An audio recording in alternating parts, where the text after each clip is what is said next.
Hey everybody, it is EDUT 570, week number 1. Welcome. It's good to have you. Week 1. Let's go through it, shall we?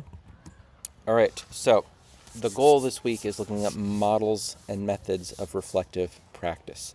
And I already lost my AirPod. Oh my gosh. I don't know if that's ever happened. I'm glad I'm not on a subway. I'm glad that I am in the science garden at our school. It's weird. Like, I've never had an AirPod just fall out. So it goes. By the way, when you are making videos for your students, if something like that happens, don't start over. You don't have enough time in the day to be making the video in the first place. No, you do. You have enough time to make the video in the first place. You don't have enough time to make it many times until it is perfect. Just roll with it. PA comes on and interrupts. Just keep going. Unless you're applying to be like an apple sandwich educator, you're going to spend 10 hours editing this video, do it in one take. That's what's happening now. So this week, it's really straightforward. You're going to be reading a pretty lengthy paper looking at John Dewey and reflective thinking. So you might look at it and be like, oh, like, this looks like a light week. In some ways, yes. In some ways, not as much as you'd initially think. So that John Dewey article. You ready? Do you love John Dewey? Oh, that feels so like, even if I wasn't an instructor in your grad course, it'd be like, John Dewey, heck yeah, like, come on. This article really looks at reflective thinking in teaching and learning, and the hard part about defining systematic reflective thinking. I'm going to say that one more time. It looks at the difficulty in defining what systematic reflective thinking is. So in a nutshell, this really like lays out the entire course. So if you're going to skip something, don't skip this. If you're for sure going to read something, make sure you for sure read this. It looks at like how systematic reflection is different from other types of kind of either general reflection or general types of thought. It looks at how a skill like systematic reflection is difficult to assess when it's vaguely defined. It looks at when you don't have that clear definition, when you do have a vague definition about it, you don't know what reflection looks like, so then it's difficult to talk about it. Right? So right offhand, you're like, all right, that I'm picking that up, like that makes sense. It's one of those where like we talk about things as though we all have the same understanding of what the things are, and so much of leadership actually in education is just coming to an agreement on what the word means in the group. What does reflection mean to you? That's basically what this paper is outlining, is that people don't know what that is. And when we talk about reflective thinking, we often don't have a consensus about what that looks like. And because we don't have a consensus about what it looks like, we don't have the ability to even talk about it.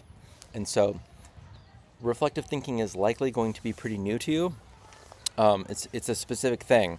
And so the other thing that gets into this, that we're not going to jump super into this course about, but is important in this article, is that when you don't have a sense of what reflective thinking means, it's difficult to research the effects of reflective thinking in teacher education, in professional development, in pre-service teacher work, all of the above.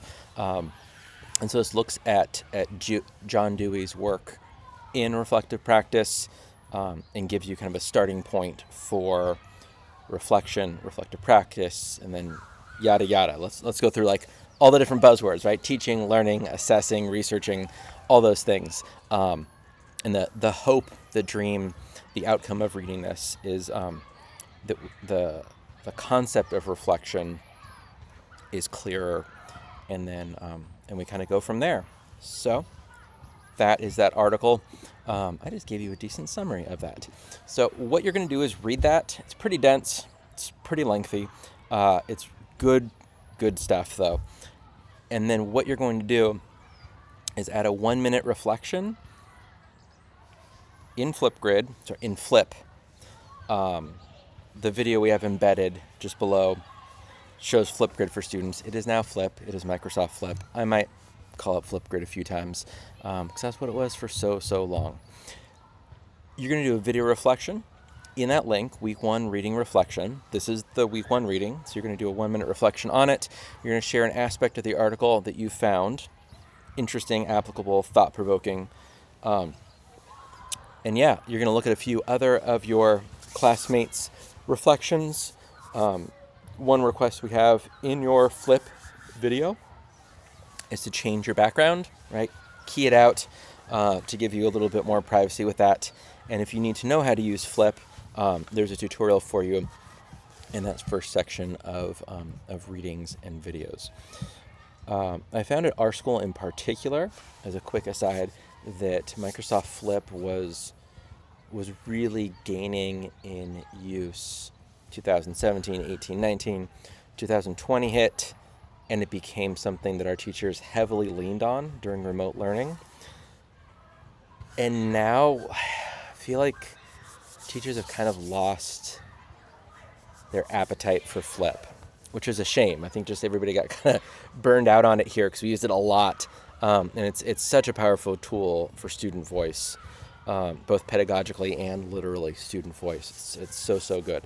So depending on how you're feeling, if you've never used it, if you used it during remote learning and you're burned out on it, or if you use it and continue to use it and you're like, what are you talking about, Bill? This is extraordinary. This is such an amazing tool. We're going to be using it a lot. Hopefully you'll get more in the habit of using it, and then you'll be using it with your students, or depending on your role, with your teachers. It's really good stuff. Looking ahead, there's not an assignment due this week, but I strongly encourage you to look at assignment number 1. It's called Developing a Personalized Approach to Reflective Practice. And if you click on that, it's going to open up a Google Doc. And in that Google Doc, you'll see, it's due, send it to the PDF, here's how many points, here's the course learning outcomes. And you get down in the instructions, and your eyes are going to get big and go, whoa, there is a lot here. And yes, there is, which is why I'm telling you in week 1. So it's due at the end of week 2, but you're going to have 3 parts to it. Part 1 and part 2 are 6 different resources to read or watch. So it's not just open it up, knock out the assignment. The actual learning about the assignment is in the Google Doc of the assignment. And that's going to happen all 8 weeks in this course. So be sure that you're setting aside time in this week, in week 1, to go through some of those resources. And then in week 2, you're likely going to just do a quick review of those and then jump into the assignment of actually developing your personalized approach towards implementing reflective practice in your classroom. It's a mouthful. So that is all for week 1.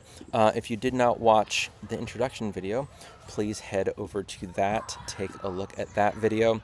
That one is available under where it says Start Here, under Course Information, if you click Home. So Canvas also might be a little bit new to you. What I recommend you always starting with is on that left sidebar, just click Home. And if you're going to bookmark something, bookmark that Home, and then you can scroll down. So under Course Information, Start Here. That's where that welcome video is. That's where the Meet Your Instructor page is. That's me. I'm Bill. Hi. That's where your syllabus and textbooks are. And that is it for week 1. Reach out with questions if you have them. Looking forward to hearing from you and seeing you in the Flip. I think we still call them grids. In the grids on Flip, but not on the Flip grid. It'll be good. Happy week 1, everybody.